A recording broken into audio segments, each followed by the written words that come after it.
ముంగంటి శాంతారావు గారని, ఆయనకున్న గొప్ప కృప ఏంటంటే సైకిల్ మీద గ్రామాలు, జిల్లా రాష్ట్రాలు తిరుగుతూ గోడల మీద దేవుని వాక్యం రాస్తాడు.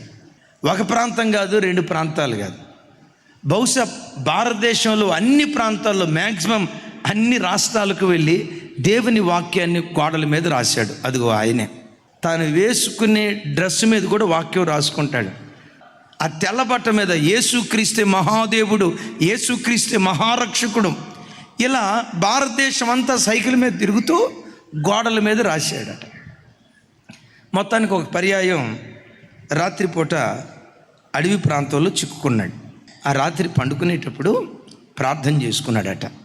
ప్రార్థన చేసుకుని చుట్టూత తను పండుకున్న స్థలం చుట్టూత గీత గీశాడట. చుట్టూత రౌండ్గా గీత గీశాడట.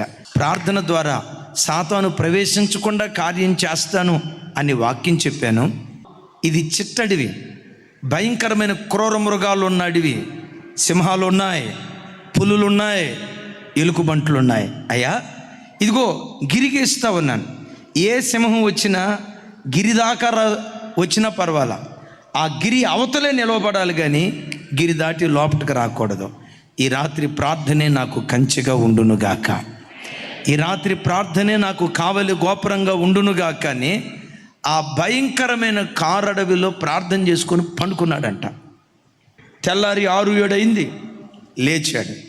లేచి చూస్తే ఆ చుట్టూత గీతకు అవతల సింహపు అడుగులు కనపడ్డాయట, పులుల అడుగులు కనపడ్డాయట, ఎలుకబంట్ల అడుగులు కనపడ్డాయట. వచ్చాయి. ఎంతవరకు వచ్చాయో తెలుసా? గీత అవతల వరకే వచ్చాయి. ఆ భక్తుడు చెప్తాడు, ఆ భయంకరమైన అడవిలో నేను చేసిన ప్రార్థన నాకు ప్రాకారంగా మిగిలిపోయింది. కంచె దాటి దుష్టుడు రాలేకపోయాడు, ప్రార్థన కవచాన్ని దాటి సాతాను రాలేకపోయాడు. దైవజనమా, ఈ మాట నమ్మండి. ప్రార్థించే కుటుంబాలను సాతాను తాకలేడు. ప్రార్థన ప్రాకారము లాంటిది.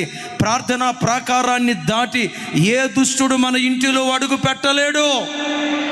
కొన్నిసార్లు దుష్టుడు మన ఇంటిలో అడుగు పెడుతున్నాడంటే కొన్ని సందర్భాల్లో కారణం ప్రార్థన ప్రాకారం పడిపోవటాన్ని బట్టి, ప్రార్థన కంచె తెగిపోవటాన్ని బట్టి దుష్టుడు మన కుటుంబాల్లో అడుగు పెడుతున్నాడు. దేవుని ప్రతినిధిగా ఈ పునరుద్ధానపు దినాన మిమ్మల్ని బ్రతిమలాడుకుంటున్నాను.